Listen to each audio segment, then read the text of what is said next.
ورحمۃ اللہ وبرکاتہ۔ اس سے پہلے ہم لوگوں نے مختلف موضوعات پر گفتگو شنیع سماعت کی۔ اس سے پہلے جو معاملہ رہا وہ اس تعلق سے باتیں بیان کی گئیں کہ قرآن کی تلاوت ہوتی ہے تو اس سے کتنے فائدے ہوتے ہیں۔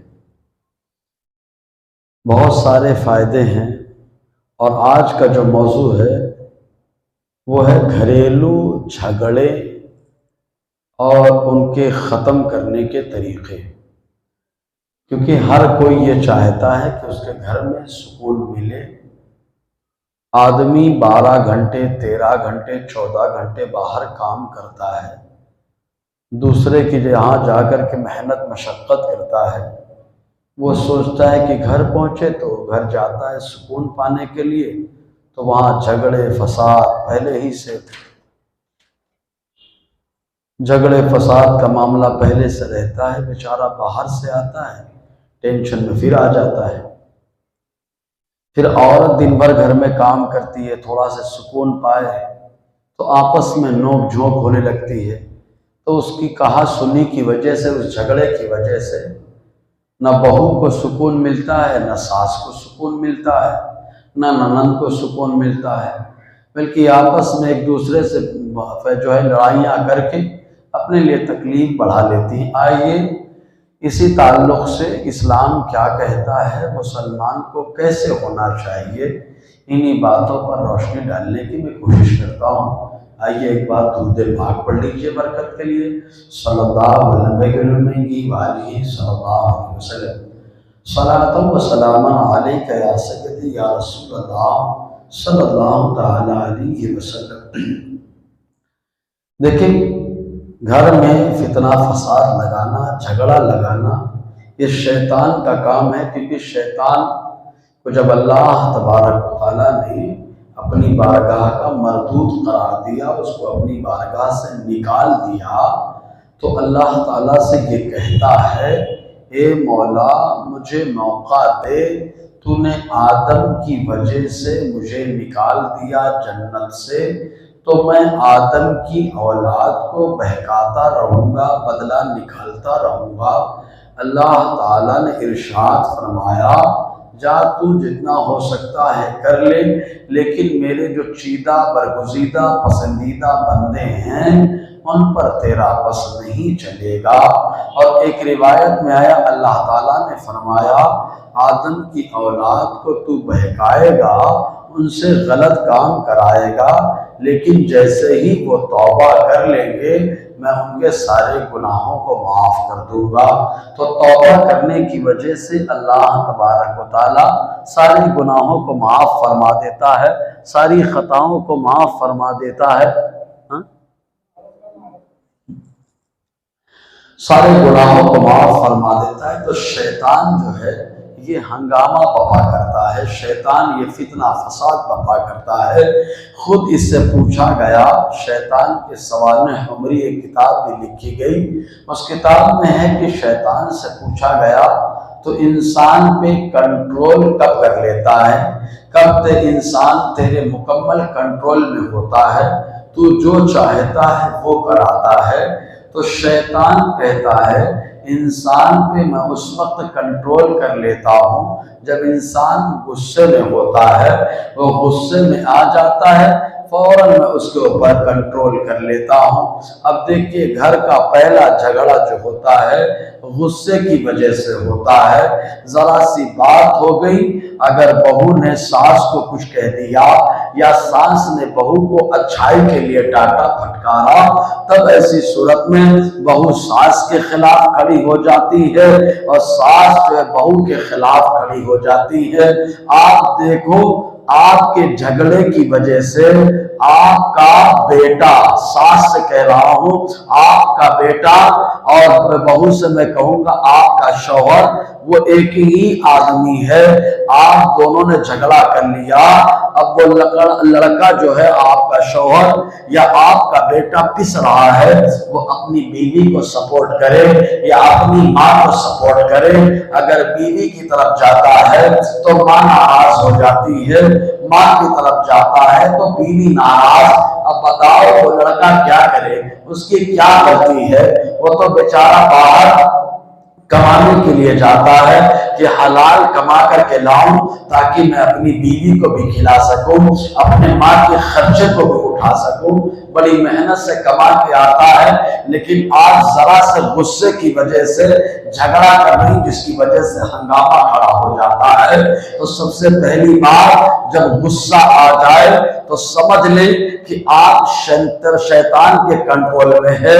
شیطان نے آپ کو مکمل طور سے جکڑ لیا. اب آپ غصے میں جو بھی کام کریں گی وہ کام شیطان کی طرف سے ہوگا. آپ نے غصہ کیا اور پلٹ کر کے ساس کو جواب دینا شروع کر دیا تو یہ شیطان کی طرف سے جواب آ رہا ہے.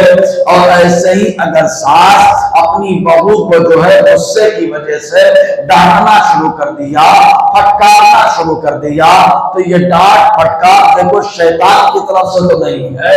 آپ غور کر لینا جب غصے میں انسان ہوتا ہے تو شیطان کے کنٹرول میں ہوتا ہے. اب ایسی صورت میں شیطان کو بھگانے کے لیے کیا کرنا پڑے گا؟ تو چند چیزیں حضور صلی اللہ علیہ وسلم نے ہم کو سکھائی ہے. پہلی چیز یہ کہ فوراً یہ پڑھ لیا جائے اعوذ باللہ من الشیطان الرجیم. جیسے ہی اس کو پڑھیں گی آپ شیطان بھاگ جائے گا، اور جب شیطان بھاگے گا دماغ کو سکون ملے گا. آپ کہیں گے کہ شیطان اتنا کنٹرول کر لیتا ہے؟ ہم کہتے ہیں ہاں. حضور نے ارشاد فرمایا، حدیث میں آیا ان الشیطان یجری مجری الدم. حضور نے فرمایا نسوں میں خون جو دوڑتا رہتا ہے شیطان ان خون میں جو ہے شامل ہو کر کے انسان کے نسوں میں دوڑنے لگتا ہے. اب ذرا سوچو جب خون میں گرمی آتی ہے یا خون جو ہے آدمی کو بھڑکاتا ہے تو وہ شیطان خون میں شامل ہو گیا، اس نے انسان کو لڑنے پر آمادہ کر دیا. یہی وجہ ہے کہ ساس بڑے ارمان سے بہو کو ودا کرا کے اپنے گھر لاتی ہے، بڑی محبت سے لاتی ہے، اور بہو بھی شروع بڑی محبت دکھاتی ہے. آخر یہ محبت کہاں چلی گئی؟ آخر یہ محبت کہاں ختم ہو گئی؟ تو معلوم پڑے گا کہ محبت وہی ہے، لیکن شیطان نس میں داخل ہو کر کے حملہ کر رہا ہے. ساس کو بہو سے لڑا رہا ہے، بہو کو ساس سے لڑا رہا ہے. تو پہلا کام یہ کیا جائے کہ جیسے ہی غصہ آئے فوراً اعوذ باللہ من الشیطان الرجیم اسے پڑھ لیا جائے، کیونکہ جیسے ہی ایسے پڑھیں گے شیطان بھاگ جائے گا. دوسرا کام یہ کر لیا جائے کہ فوراً حالت بدل لی جائے. اگر ساس بیٹھی تھی تو وہ کھڑی ہو جائے، ایک کمرے سے دوسرے کمرے میں چلی جائے، یا بہو اگر کھڑی تھی وہ بیٹھ جائے یا ایک کمرے سے دوسرے کمرے میں چلی جائے تو معاملہ ختم ہو جائے گا. یہیں پر ایک بڑی پیاری بات، ایک بابا کے پاس ایک شخص پہنچا کہ ہماری ماں اور ہماری بیوی کا جھگڑا اکثر ہوتا رہتا ہے، کوئی تعویذ دے دیجئے تاکہ جھگڑا ختم ہو جائے.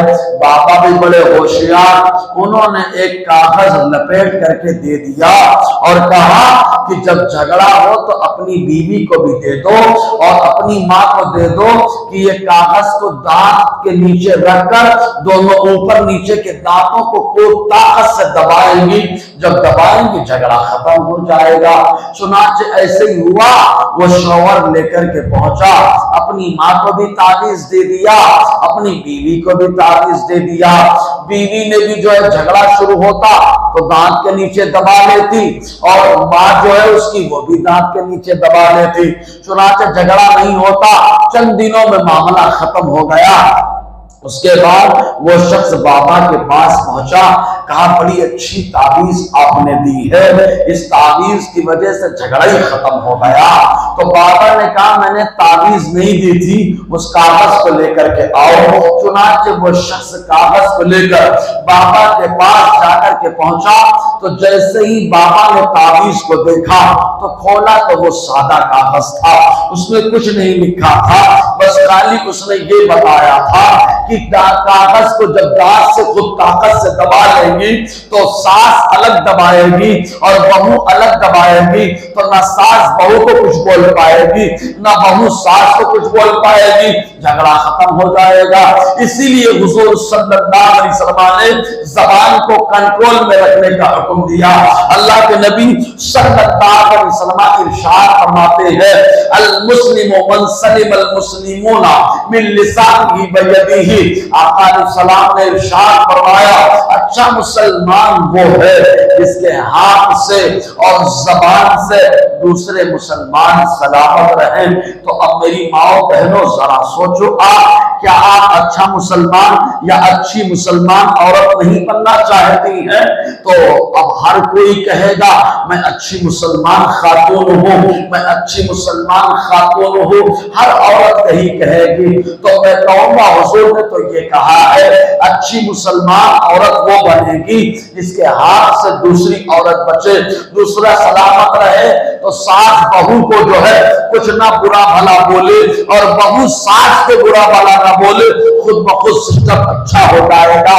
اس لیے پہلا کام یہ ہو کہ فوراً جیسے ہی غصہ آئے، غصہ آنے کی وقت جو ہے فوراً اعوذ باللہ من الشیطان الرجیم پڑھ لیں، یا فوراً اپنی حالت کو بدل لیں، اگر کھڑی ہیں تو بیٹھ جائیں اور بیٹھی ہیں تو کھڑے ہو جائیں، یا ایک کمرے سے دوسرے کمرے میں چلی جائیں۔ یا اس کے علاوہ شیطان آگ سے بنا ہے، حضور صلی اللہ علیہ وسلم کے فرمان کے مطابق وضو بنا لیں۔ آپ وضو بنائیں گی انشاءاللہ غصہ ختم ہو جائے گا، جیسے ہی وضو بنائیں سکون مل جائے گا، جیسے ہی محسوس ہو سکون کہ غصہ آ رہا ہے، ٹینشن بڑھ رہا ہے، دماغ پہ بوجھ آ رہا ہے، بولنے کا کچھ غلط سلط بولنے کا جی چاہ رہا ہے، آپ جائیے وضو بنائیے، اور وضو بنانے کے بعد ڈائریکٹ کہیں بیٹھ مت جائیے، وضو بھی بنائیے، ثواب ہو جائے گا، شیطان بھی بھاگ جائے گا، اور 2 رکعت نماز وضو کے بعد والی پڑھ لیں جس کو تحیۃ الوضو کہا جاتا ہے۔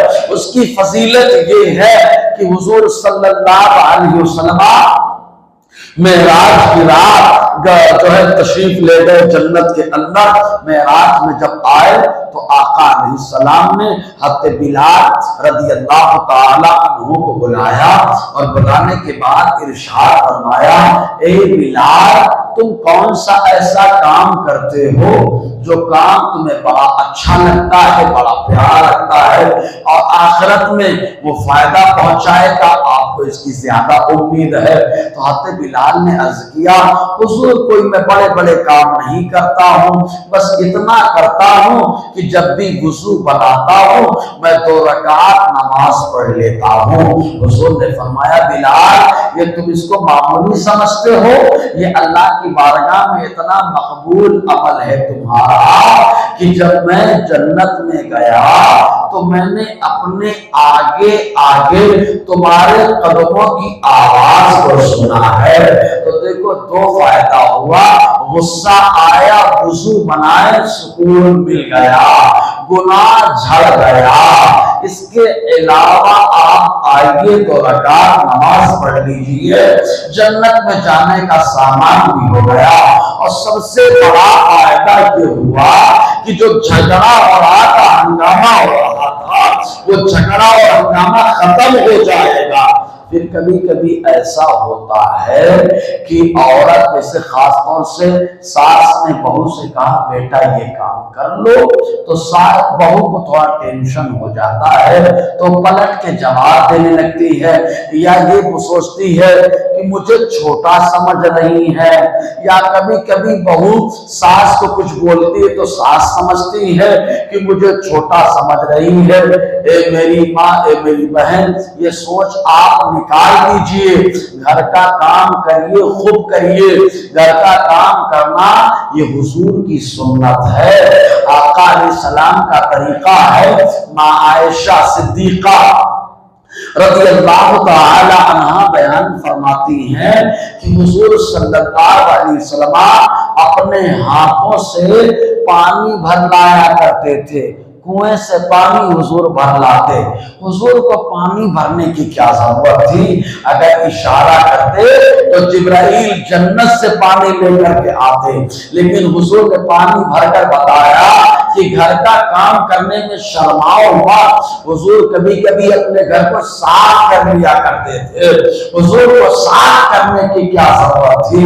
حضور نے صاف اس لیے کیا کہ گھر کا کام کرنا سنت ہے۔ تو اے میری ماں، اے میری بہن، حضور نے جو گھر کا کام کیا ہے اپنی سنت قائم کرنے کے لیے، کیونکہ حضور کو عورتوں کو بھی سکھانے کے لیے تشریف لائے، تو گھروں کا کام کرنا یہ حضور کی سنت ہے۔ اگر بہو کرے گی تو حضور کی سنت پہ چلے گی، اگر ننند کرے گی، گھر کی لڑکی کرے گی تو حضور کی سنت پہ چلے گی، اگر ساس کر لے گی گھر کا کام تو حضور کی سنت پہ چلے گی۔ جیسے افطاری کرنا حضور کی سنت ہے، ساس کرے تو سنت ہے، بہو کرے تو سنت ہے، ننند کرے تو سنت ہے۔ ایسے ہی جیسے سحری کرنا، سحری کھانا حضور کی سنت ہے، ساس کھائے تو سنت ہے، بہو کھائے تو سنت ہے، اور گھر کی بیٹی کھائے تو سنت ہے۔ تو ذرا سوچو، سحری کھانا سنت، افطاری کرنا سنت، ویسے ہی گھر کا کام کرنا یہ سب کے لیے سنت ہے۔ جو کرے گا اسے سنت کا ثواب ملے گا۔ سنت کا ثواب کیا ہے؟ معلوم، دو حدیثیں سن لیں۔ ایک حدیث میں آیا، حضور نے فرمایا، من تمسک بسنتی عند فساد امتی فلہ اجر مئات شہید۔ حضور نے فرمایا جو میری ایک سنت پہ عمل کرے گا اللہ تعالی اسے 100 شہیدوں کا ثواب فرمائے گا۔ اب اگر ساس گھر کا کام کرے تو اس کو 100 شہیدوں کا ثواب، ننند کرے تو اس کو 100 شہیدوں کا ثواب، بہو کرے تو بہو کو 100 شہیدوں کا ثواب۔ جس کو ثواب کمانا ہے کام کرے، کام کرے 100 شہیدوں کا ثواب ہے۔ ایسے ہی آقا علیہ السلام نے ایک موقع پر ارشاد فرمایا، من احب سنتی فقط احبنی ومن احبنی کان معی فی الجنہ۔ حضور نے فرمایا جس نے میری سنت سے محبت کی تو گھر کا کام کرنا یہ حضور کی سنت ہے۔ حضور نے فرمایا جس نے میری سنت سے محبت کی، اب محبت کرنے والی حضور کی سنت سے، چاہے ساس ہو، چاہے بہو ہو، چاہے ننند ہو، چاہے گھر کی کوئی اور عورت ہو، جو بھی ہے وہ حضور کی سنت پہ چلے، محبت کرے حضور کی سنت سے، تو آقا نے فرمایا وہ جنت میں میرے ساتھ ہوگی۔ تو اب گھر کا کام، صفائی کرنا حضور کی سنت، پانی بھرنا حضور کی سنت، ارے ایسا بھی موقع آیا کہ کھانا بنوانا بھی حضور کی سنت ہے۔ کہا کیسے؟ کہا یہ حضرت جابر رضی اللہ تعالی عنہ ہیں، ان کی بیوی نے حضور سے کہا، آپس میں دونوں نے مشورہ کیا حضور کو دعوت دی جائے۔ اللہ کے نبی صلی اللہ علیہ وسلم کو دعوت دی، تھوڑا سا جو کا آٹا تھا، ایک بکری کا بچہ ذبح کر دیا، جا کے کان میں حضرت جابر نے چپکے سے کہا حضور آج بھی میرے گھر میں دعوت ہے۔ حضور صلی اللہ علیہ وسلم نے سارے صحابہ کو کہہ دیا آج جابر کے گھر میں دعوت ہے، آج جابر کے گھر میں دعوت ہے۔ چنانچہ سارے صحابہ کو حضور نے دعوت دے دی۔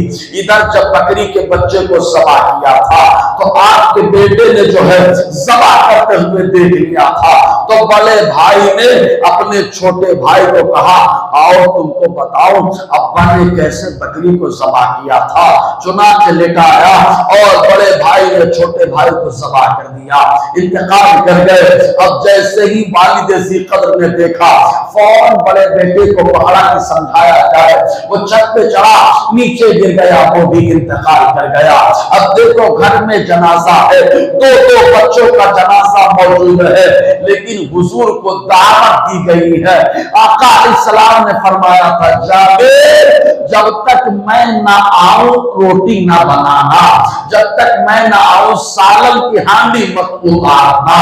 اللہ کے نبی صلی اللہ علیہ وسلم صحابہ کے ساتھ تشریف لائے۔ ذرا سوچو، عورتیں سوچتی اتنے میں کیا ہوگا، تھوڑا سا تو لائے ہو، اتنے میں کیا ہوگا۔ کبھی کبھی ساس بولتی اتنے میں کیا ہوگا، بہو بولتی ہے ناشکری کرتے ہوئے اتنے میں کیا ہوگا۔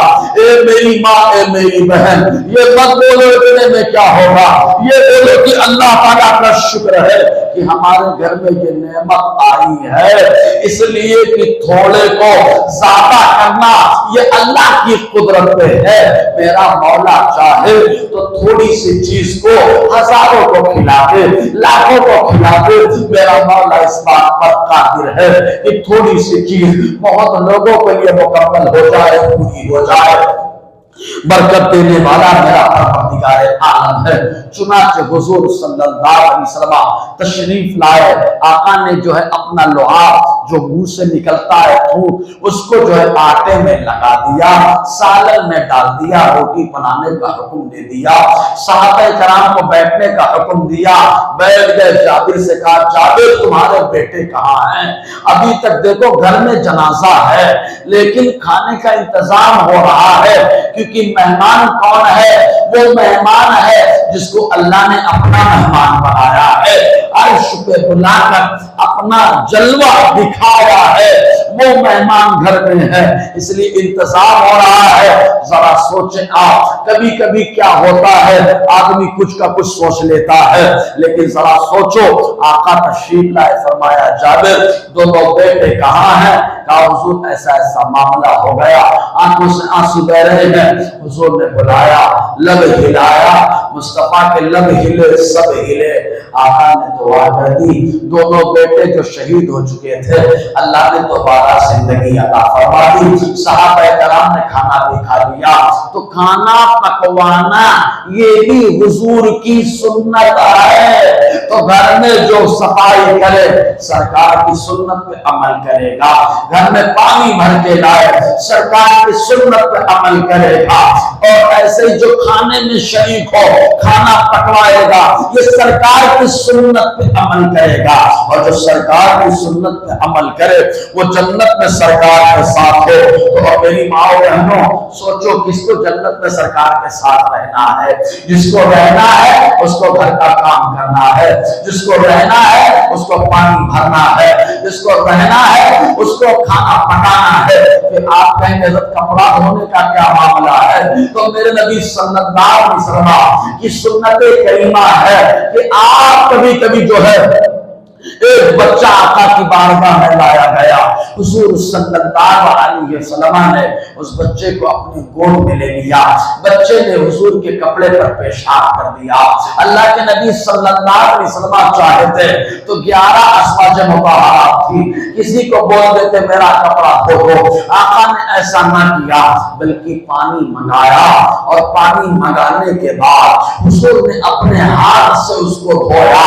معلوم یہ ہوا کہ کپڑا دھونا بھی حضور کی سنت ہے۔ تو اے میری ماں، اے میری بہن، جو سرکار کی سنت پہ چلے اس سے 100 شہیدوں کا ثواب ہے، جنت میں مصطفیٰ کے ساتھ ہے۔ اب فیصلہ آپ کو کرنا ہے کہ کیا کرنا ہے۔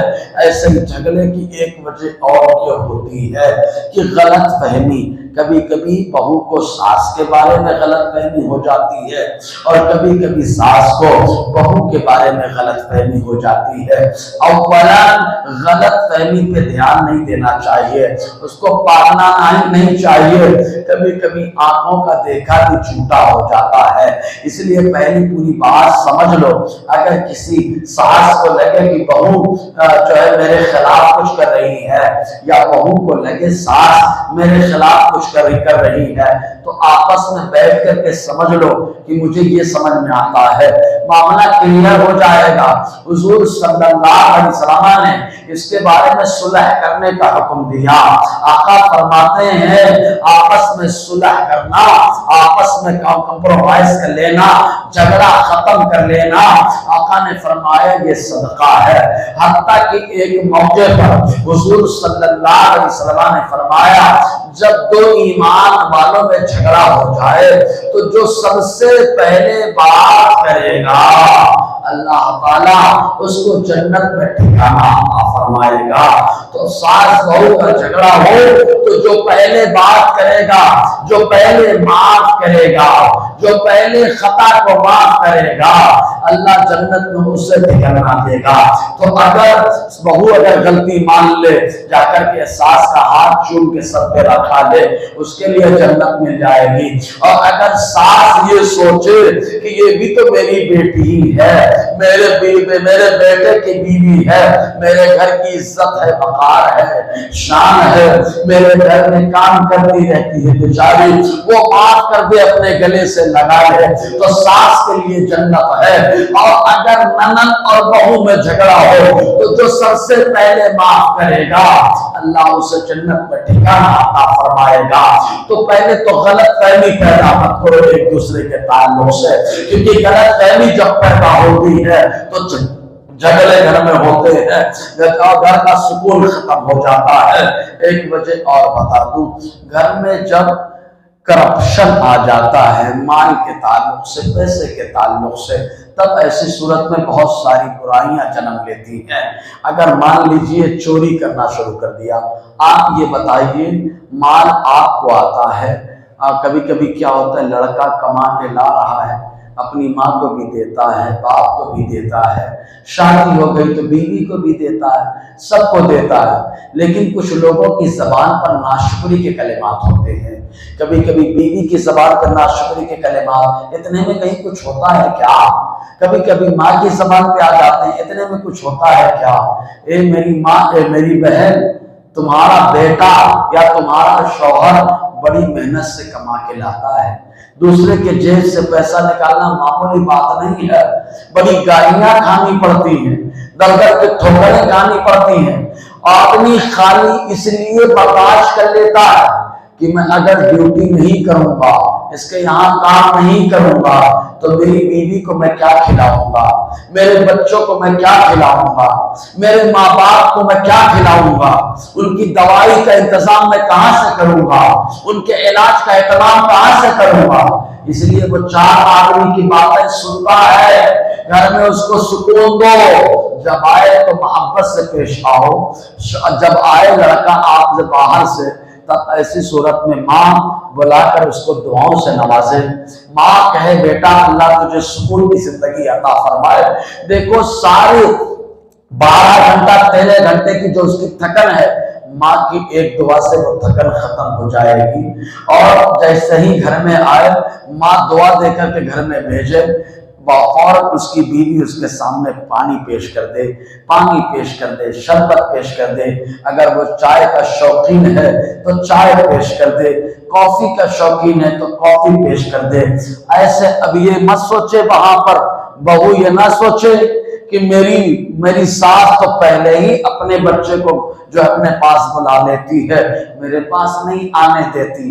اور اگر ساس سے نہیں ملاقات ہو پائی، پہلے بہو کے پاس لڑکا چلا گیا، بہو نے چائے پلا دیا، پانی پلا دیا، کافی پلا دیا، اب لڑکا اپنی ماں کے پاس آیا تو ماں دعا دے دے، یہ نہ سوچے کہ میری بہو کے پاس پہلے چلا گیا۔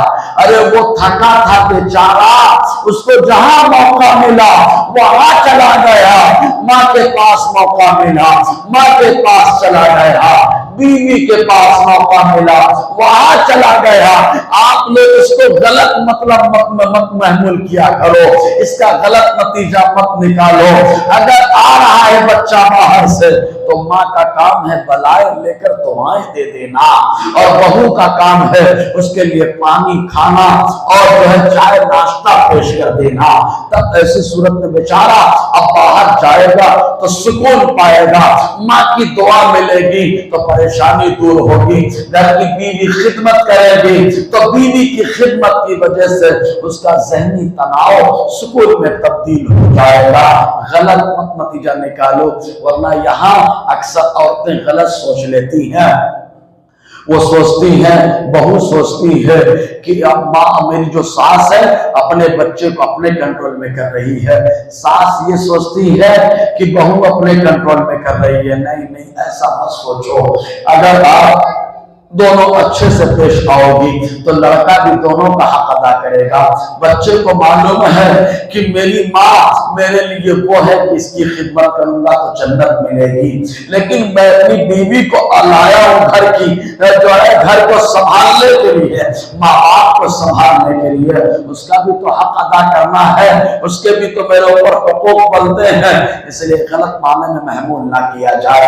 ایسے ہی تو کرپشن جب شروع ہو جاتا ہے، چوری کا معاملہ دیکھو، ساس نے کہا میرے پاس پیسہ نہیں، حالانکہ رکھا ہے اس کے پاس پیسہ، بہو نے کہا میرے پاس پیسہ نہیں ہے، حالانکہ رکھا ہے اس کے پاس پیسہ۔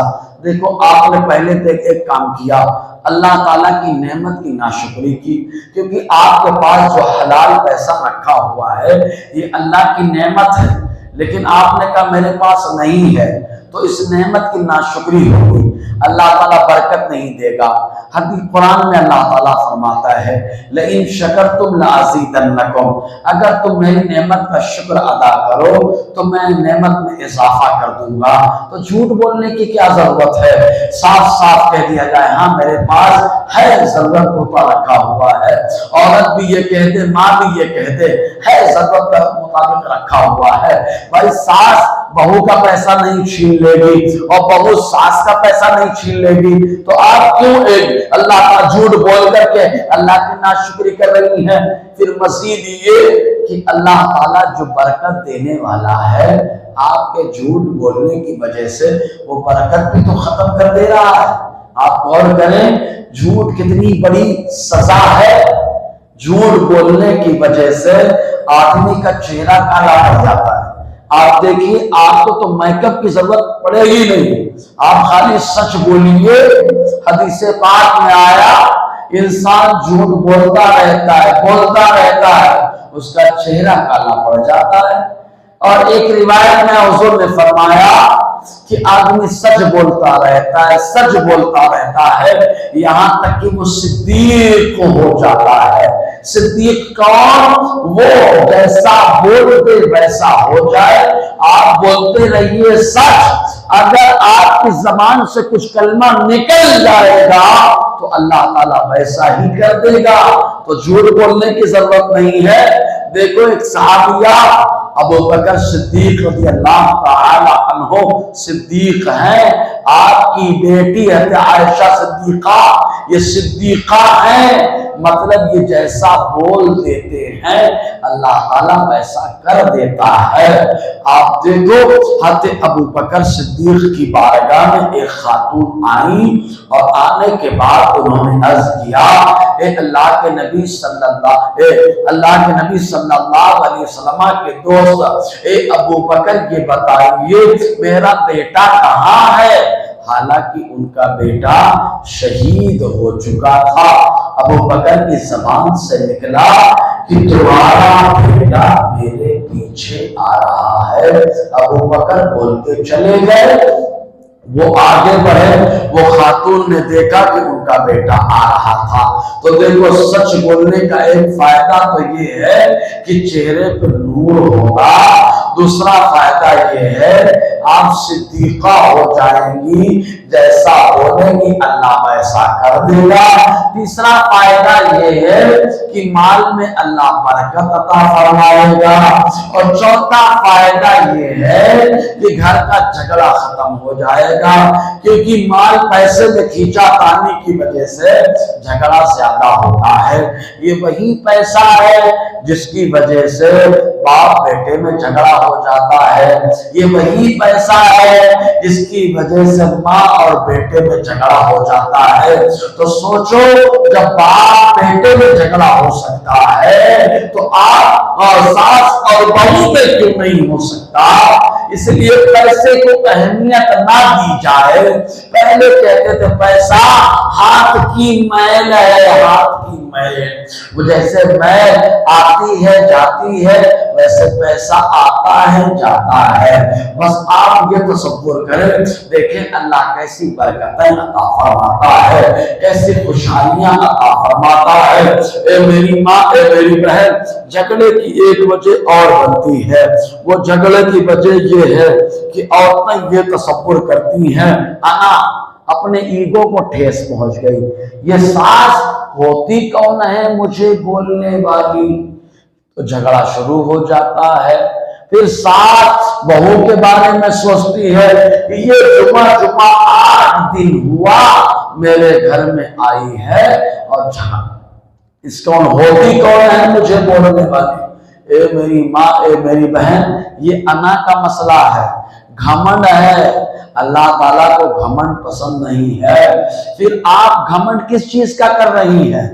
اپنے آپ کا، کہ میں انسان، میں خوبصورت، میں ساس، میں بہو، میں ننند، میرا مرتبہ یہ، میرا پاور یہ۔ ارے سارا پاور تو اللہ کا ہے، انسان کے پاس کیا پاور ہے؟ انسان تو قبر میں جاتا ہے تو سائنس کیا کہتی ہے؟ مر کے قبر میں آپ کو بھی جانا ہے۔ کیوں؟ کیا بہو اور ساس یہ دونوں قبر میں نہیں جائیں گی؟ نہیں، ساس بھی جائے گی، بہو بھی جائے گی، ننند بھی جائے گی، سب قبر میں جائیں گے۔ تو آپ جھگڑا کرنے سے پہلے، گھر کو جہنم بنانے سے پہلے یہ بھی سوچ لو کہ آپ کی لڑائی یہاں ہو رہی ہے، قبر میں بھی کچھ تیار ہوگا۔ قبر میں کیڑے مکوڑے ہیں، وہ قبر میں کاٹنے کے لیے تیار ہو جائیں گے۔ معلوم ہے سائنس کیا کہتی ہے؟ سائنس اس سلسلے میں یہ کہتی ہے کہ انسان کو جب قبر میں دفنایا جاتا ہے تو دفنانے کے بعد جب 24 گھنٹے گزر جاتے ہیں تو انسان کی آنکھ، جس میں کھانا انسان بھرتا رہتا ہے، خوب کھاتا رہتا ہے، اور یہ سب کھانے کا جھگڑا کھاتا رہتا ہے، آنتوں میں بھرتا رہتا ہے، تو آنتوں میں ایک کیڑوں کا گروہ کام کرنے لگتا ہے 24 گھنٹے کے بعد۔ وہ 24 گھنٹے کے بعد وہ کیڑے جو کام کرتے ہیں تو وہ پاخانے کے راستے سے قبر کے اندر نکلتے ہیں تو انسان کے بدن سے بدبو پھیلنے لگتی ہے۔ یہ وہی بدن ہے جس کو بڑا ٹیپ ٹاپ میں رکھا تھا، بڑا عطر پرفیوم لگا کے رکھا تھا، جس میں اچھا اچھا کپڑا سجا کے رکھا تھا۔ یہ وہی بدن ہے جس کو کہا تھا انا کا مسئلہ بنا لیا تھا۔ تو یہی بدن ہے، قبر میں گیا، 24 گھنٹے کے اندر آنتوں میں کیڑے مکوڑوں نے کام کرنا شروع کر دیا۔ جن کیڑے مکوڑوں نے جو ہے پاخانے کے راستے سے قبر میں نکلے تو بدبو پوری قبر میں ایسی پھیل گئی کہ اگر دنیا میں پھیلے تو انسان اس کو برداشت نہ کر سکے۔ اس کا اندازہ اس سے لگاؤ کہ کبھی چوہا گھر میں مر جاتا ہے کتنی بدبو آتی ہے، تو ویسے ہی بدبو آتی ہے۔ یہ بدبو اس بات کے لیے دعوت ہے کہ دوسرے کیڑے مکوڑے آ جائیں۔ جیسے ہی بدبو پھیلی فوراً بچھو چل پڑا، جیسے ہی بدبو پھیلی سانپ چل پڑا، جیسے ہی بدبو پھیلی بہت سارے کیڑے مکوڑے قبر کی طرف آ گئے۔ اب یہ آتے ہیں تو انسان کے گوشت کو نوچ نوچ کر کے کھاتے ہیں۔ یہ گوشت کا گھمنڈ تھا نا کہ میرا گوشت ایسا، میری چمڑی سفید ہے، اس کی کالی ہے، اس لیے اس کو گری نظروں سے دیکھ رہے ہیں۔ ذرا سوچو